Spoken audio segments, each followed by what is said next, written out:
How on earth have Leverkusen let this one get away from them? It's disaster for Leverkusen. Again, runner-up. Xabi Frimpong puts the exclamation mark on it. They always find a way to stay invincible. Another added time equaliser. Stanners the first ever unbeaten Bundesliga season. Kommen wir hier zu feiern. Endlich Deutschmeister zu sein.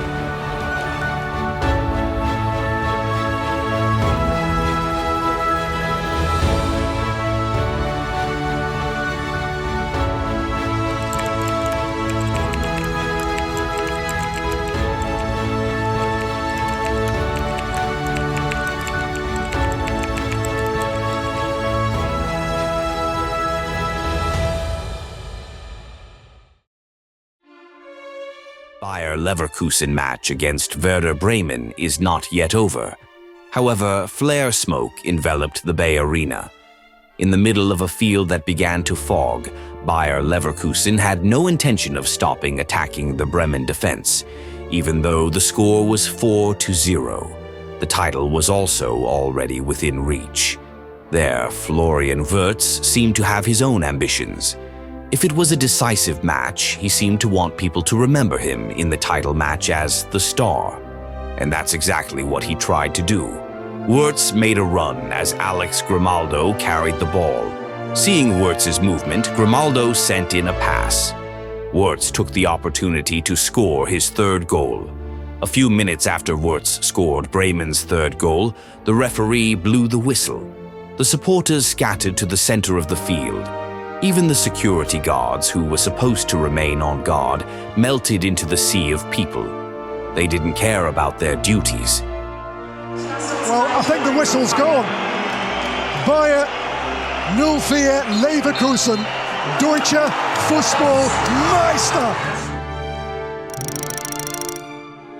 Bayer Leverkusen supporters, players, and even the officers who walk around the Bay Arena on a daily basis deserved to celebrate this title. Only the odd man out would not celebrate Die Werkself's Bundesliga triumph.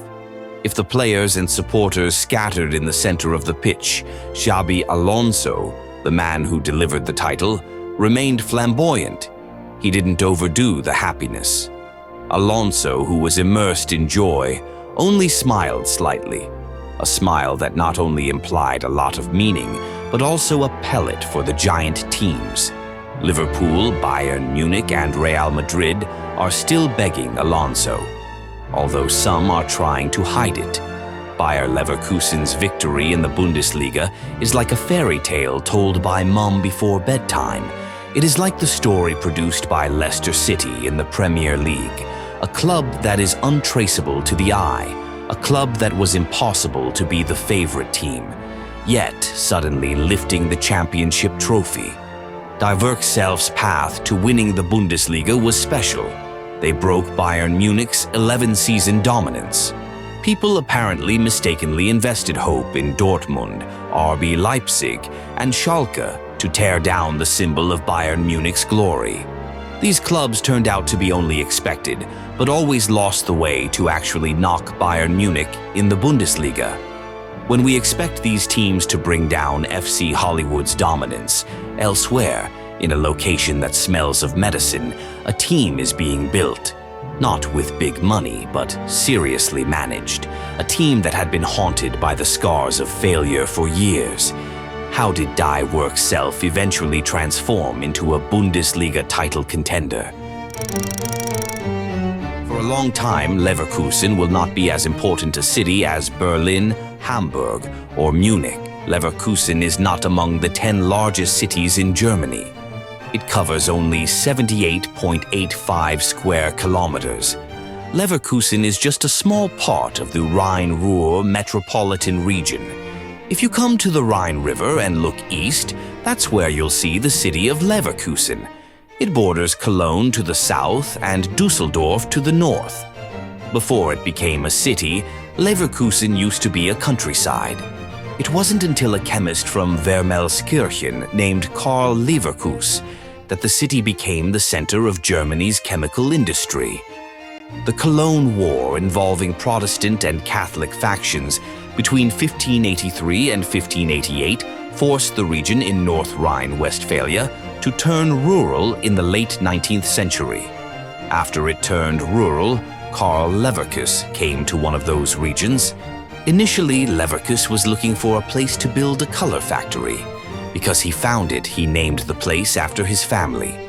As a result, the place is known as Leverkusen to this day, an unusual naming of a German town. Although the area Karl Leverkus found was already called Leverkusen, administratively the area was not yet called the city of Leverkusen. In fact, a few years after Karl Leverkus established the dye factory in 1891, a company called Bayer AG came to take over Leverkus's factory. Bayer AG is a company established in 1863, founded by Friedrich Bayer, a chemist and pharmaceutical expert. One of its most famous products is aspirin. After the Bayer AG factory was established in the place named Leverkusen, a few years later the idea of establishing a sports club emerged. One day, the employees of Bayer AG felt bored with their work. They needed to find something to do to escape from the daily routine of smelling chemicals. So the idea of a sports club was born. The Bayer AG trade union then got together. They agreed to submit a request to establish a sports club to Bayer AG. Unexpectedly, the proposal of hundreds of employees was welcomed with open arms by the company. The Bayer AG Union Sports Club was founded and named Bayer 04 Leverkusen on the 1st of July 1904. The number 04 refers to the year the sports club was founded. The name of the sports club meant that the employees not only played football, but also other sports such as basketball, gymnastics, athletics, hockey, rowing, and tennis. The Bayer 04 Leverkusen Sports Club was established before the city of Leverkusen was even formed. It wasn't until 1904 that the sports club came into existence, and it wasn't until 1930 that the city of Leverkusen was administratively formed. The city of Leverkusen incorporates 4 unconnected neighborhoods: Rheindorf, Steinbuchel, Schlebusch, and Wiesdorf. On 31st May 1907, the football division broke away. It is said that at the time of the early formation of the Bayer 04 Leverkusen Sports Club, the divisions within it were turbulent. There was significant animosity between gymnasts and other athletes. These divisions eventually resulted in the Football Association separating from its parent sports club. On the 8th of June 1928, a few months before Secondo Jojo Poespito and his friends took the Youth Pledge, the footballers at the Bayer 04 Leverkusen Sports Club formed a separate association under the name Sportvereinigung, Bayer 04 Leverkusen, or SV Bayer 04 Leverkusen for short. The team carried the club's traditional colors of red and black.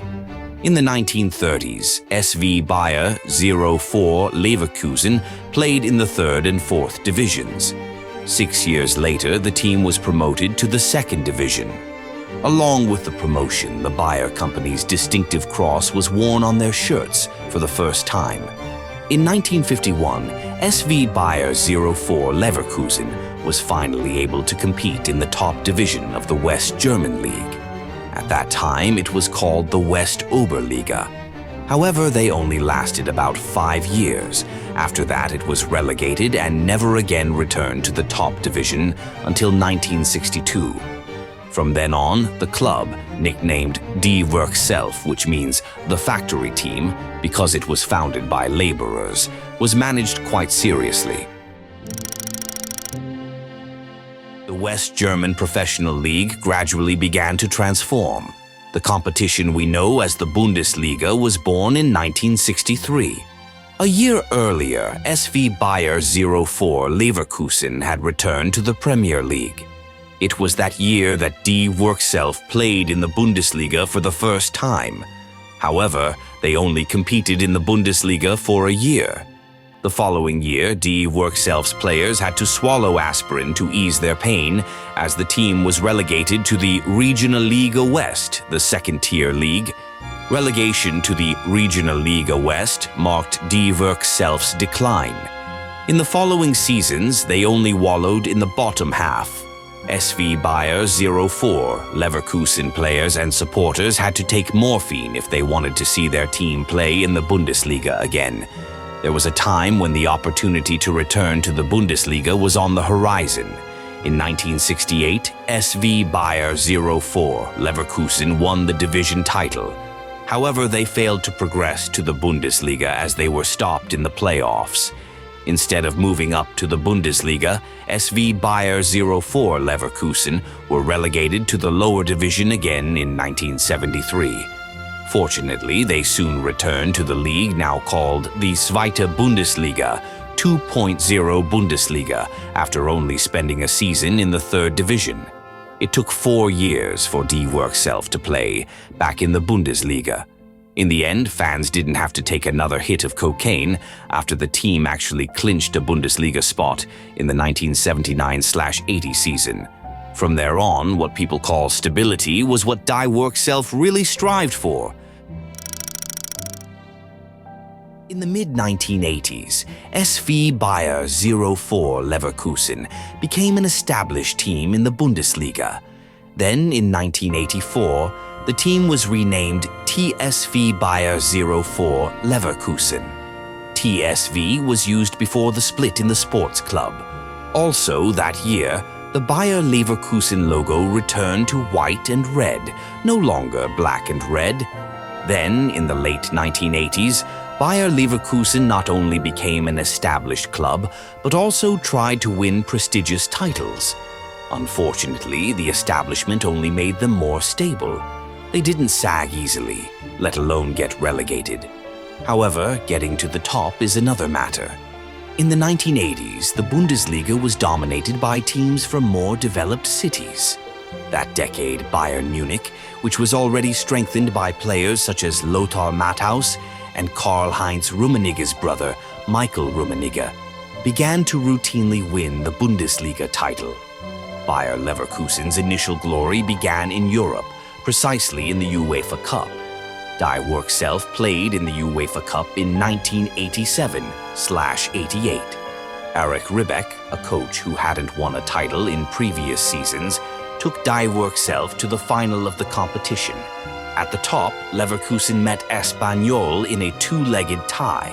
They trailed by 3 goals in the first leg. However, while playing in front of their own supporters, Leverkusen managed to equalize the aggregate. One of the players who scored at that time was from South Korea, Cha Bum-kun.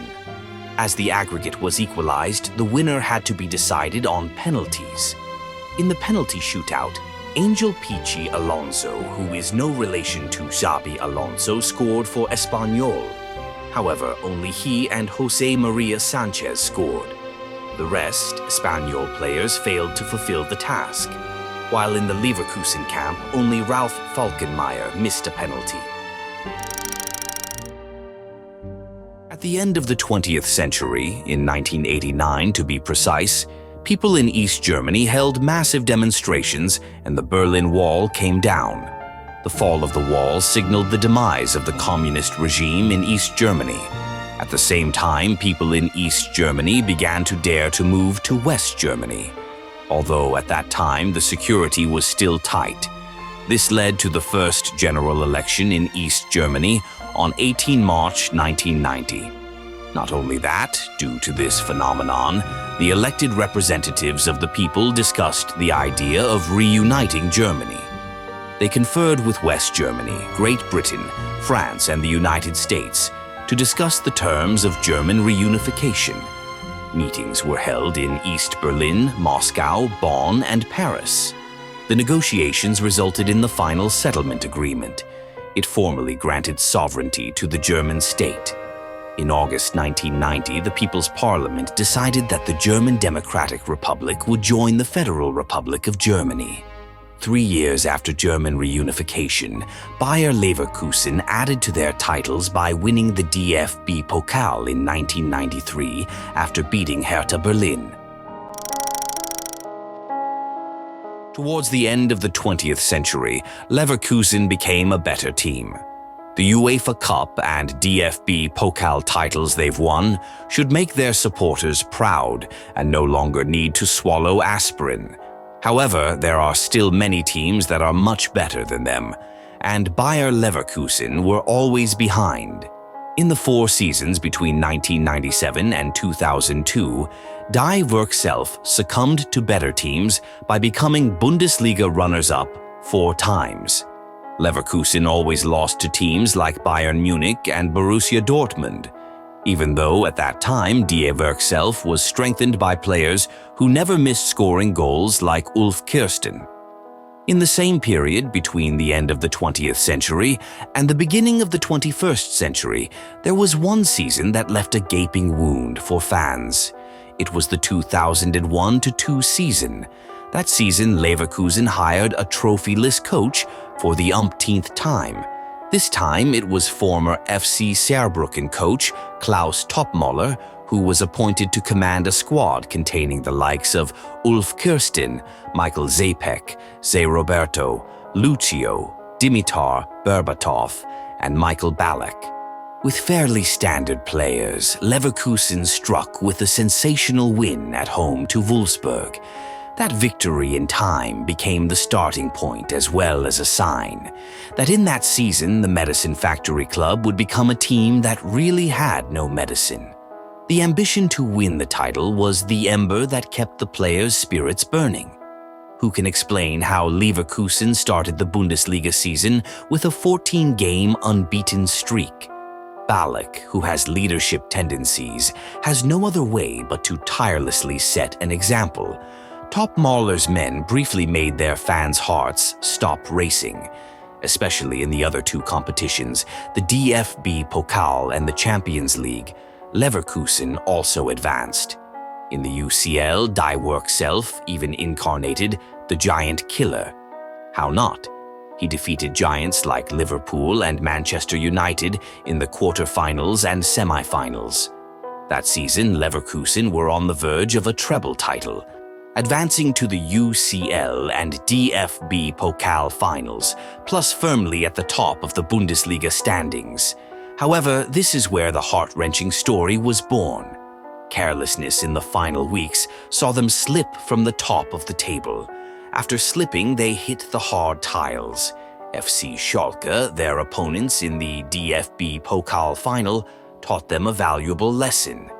The intention was that domestic carelessness would pay off in the Champions League. However, Zinedine Zidane's volley was like a knife that widened the wound, completing the carelessness while making them languish. Leverkusen choked. The fate of living in the scorn of Neverkusen was hard to resist. The nickname Neverkusen, or as the German media called it, Wiesekusen, was molded. Wiesekusen refers to Leverkusen, who could only come second. The syndrome was also carried by Leverkusen players to the German national team. Finally, Der Panzer could only come second in the 2002 World Cup. For years, Leverkusen lived under the derision of Neverkusen. The taunt was passed down from one generation to the next. However, Leverkusen did not stop there. The Neverkusen insult was indeed embedded, but the team continued to innovate in order to restore dignity. Unfortunately, after that treble of horrors, not a single trophy found its way into the cupboard, even though it was coached by Jupp Heynckes, a coach who subscribed to trophies. But that doesn't mean Leverkusen didn't improve themselves. There are many things that have changed in the team that is still consistently funded by Bayer AG. Most notably, and perhaps most importantly, how Leverkusen finally made a breakthrough by producing great players, as well as concocting a strategy to cope if the players they produced were hijacked by the giants. For several years after that heartbreaking season, the management was always able to produce top-notch players. Remember where Kai Havertz came from? Yes, Havertz is an example of a player that Die Work Self successfully orbited. In a few seasons, Havertz became Leverkusen's mainstay. Even his 18 goals in the 2019-20 season forced Chelsea to buy him for a fairly high dowry. After losing Havertz, instead of buying a replacement, Leverkusen did not rush to spend the money. Leverkusen is blessed with a meticulous coach like Peter Bosz. So, in addition to good management, the coach's thoroughness made Leverkusen look smart in deciding who to buy. At that time, the choice to become a new bangers fell on Patrick Schick. At that time, Schick's appearance at AS Roma was only enough. If in an elementary school report card the score is 70, not below, also not very good. But look at it, in a few years, Schick has become one of Europe's strikers who attracts attention. Leon Bailey, a player who is now relied on by Aston Villa, was also educated by Leverkusen. Florian Wirtz has even been called a Ronaldo-Messi mix by their fans who are free to express their opinions. Before becoming a high-priced star, Wirtz was just a student playing football at the Bay Arena. There was a Steinfurt man behind Bayer Leverkusen's recruitment. His name is Simon Rolfes. The man born on 21st January 1982 has worked at Bayer Leverkusen since 2018. He returned to his former team by serving as academy manager. However, he only held the position for a few months. In December 2018, Rolfs had to fill the position of sporting director. Then, in 2022, he filled the position of Director of Sports Management, replacing Rudi Voller. During Rolfs' time in the player recruitment department, Die Work Self invested heavily in coaching young players and ensuring academy players were given the opportunity to develop. Competition to attract players is fierce. However, Rolfs had his own strategy to approach players. In recruiting players, Rolfs and his team prioritize the club's culture and the abilities of potential new players. Rolfs also involves the maintenance department. Rolfs invites his team and the maintenance department to talk about the target player and immediately find a way to make the perfect deal between the club and the player. Rolfs and his team also use software in the form of AWS for the process of finding and recruiting players. The use of this program shows how Leverkusen, in the end, also keeps up with the times. What he has done will one day meet with success. Unfortunately, roads are not always smooth. There are times when we have to pass through gravel country roads because the funds were used to buy an Alphard. Everything that Rolfs and his team had built was, at some point, close to destruction. Precisely in the final days of Gerardo Sieone's leadership as coach. The coach failed to boost Leverkusen's performance in the 2022-23 season. Let alone to the top board, just going up a little to mid-table is just like a mirage. Finally, management decided to sack Sione before the 2022-23 season really ended. But Die Work Self are back to their old habits. Instead of bringing in a coach who guarantees trophies, or at least experience winning trophies, Leverkusen recruited Xabi Alonso. The flamboyant Basque is not a top coach. As a player, he did win the Bundesliga 3 consecutive seasons in Bavaria. But as a coach, he won no titles.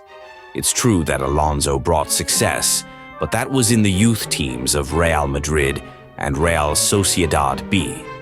Coaching youth teams and reserve teams is obviously different from coaching the main team. Did Leverkusen not learn from the treble horror? However, Leverkusen, who based all decisions on an application, just trusted Alonso. After all, Alonso was willing. There is no excessive expectation that fans put on Alonso's shoulders. Getting out of the slump was more than enough. However, Alonso turned those frivolous expectations into an extraordinary achievement. He took Leverkusen from 17th to top spot, taking the team from mediocrity to glory. New recruits like Granit Xhaka, Alex Grimaldo, and Victor Boniface made an impact. They worked alongside old hands whose mediocre careers were saved. Alonso, with everything he did, made all Bayer Leverkusen fans happy, making people who used to not pay attention to the team start to glance, even stare at it with wide eyes. After 120 years since the club was founded, the Bundesliga title is finally on display.